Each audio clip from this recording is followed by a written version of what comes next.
Good afternoon বন্ধুরা from Gujarat. সবাই কেমন আছেন? আশা করি ভালো আছেন, সুস্থ আছেন। আজকে আমার ঘরের সব জিনিসপত্র এলোমেলো দেখে আপনারা হয়তো ভাবছেন যে কি হচ্ছে।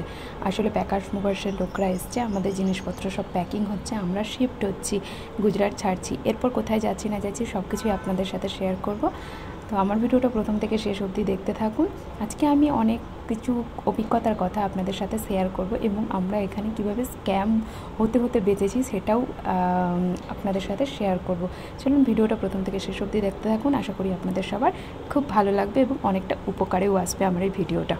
আপনারা সবাই জানেন যে আমি আমার আগের ভিডিওতে বলেছি এখানে ঘর ভাড়া নিতে গেলে ডিপোজিট মানি দিতে হয় এবং একটা কোর্ট থেকে এফিডেভিট করতে হয়। আমার এখানকার যে বাড়িওয়ালা, তো উনি কোর্ট থেকে এফিডেভিট করতে না বলেছিলেন, উনি বলেছিলেন একটা সাদা কাগজে লিখলেই হবে।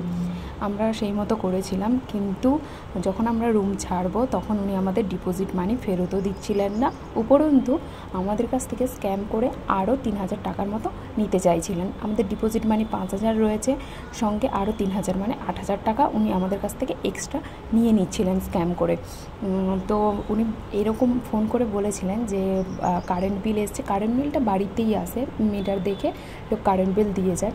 তো উনি ফোন করে বলছেন যে 1 মাসে এত লোড পড়েছে যে কারেন্ট বিলটা চলে এসছে, আমার মোবাইলে SMS এসছে, আপনারা 3,000 টাকা পাঠান।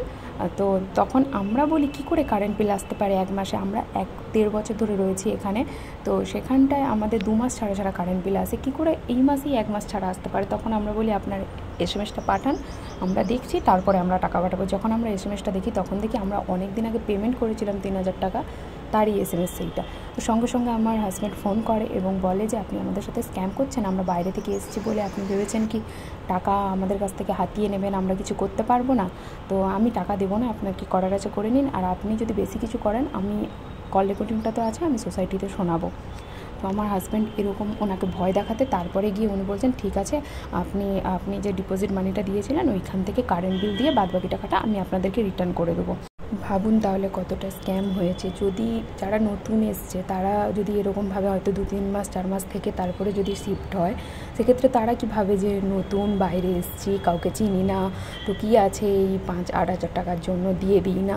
কিন্তু না, এরা এরকম করে স্ক্যাম করেই টাকা নেয়। তাই আমি আপনাদেরকে একটাই কথা বলবো যে এখানে যদি বাড়ি ভাড়া নেন, কোর্ট থেকে আপনি এপিডোপিট করাবেন, তাহলে ওই পেপারটায় লেখা থাকবে যে যখন আপনি যেদিন রুম ছাড়বেন সেদিন ওরা আপনাকে ওই ডিপোজিট মানিটা ফেরত দিতে বাধ্য, যদি তার রুম একদম ঠিকঠাক থাকে। তো তারপরে বিকেলে আমার ফ্রেন্ডসরা রেখেছিল আমার জন্য একটা সারপ্রাইজ পার্টি। এমনিতেই আমি ওদের জন্য খাবার দাবার নিয়ে এসেছিলাম, যেহেতু আমি চলে যাচ্ছি কালকে, তো সেই হিসেবে আমি ওদের জন্য খাবার দাবার নিয়ে এসেছিলাম। তারপরে দেখি ওরাও সারপ্রাইজ পার্টি রেখেছিলো, তো কেক ফেক এনেছিলো, তারপরে আইসক্রিম। তো আমরা একটু মজা করে নিলাম, আর সত্যি এইগুলো স্মৃতি হয়ে থেকে যাবে।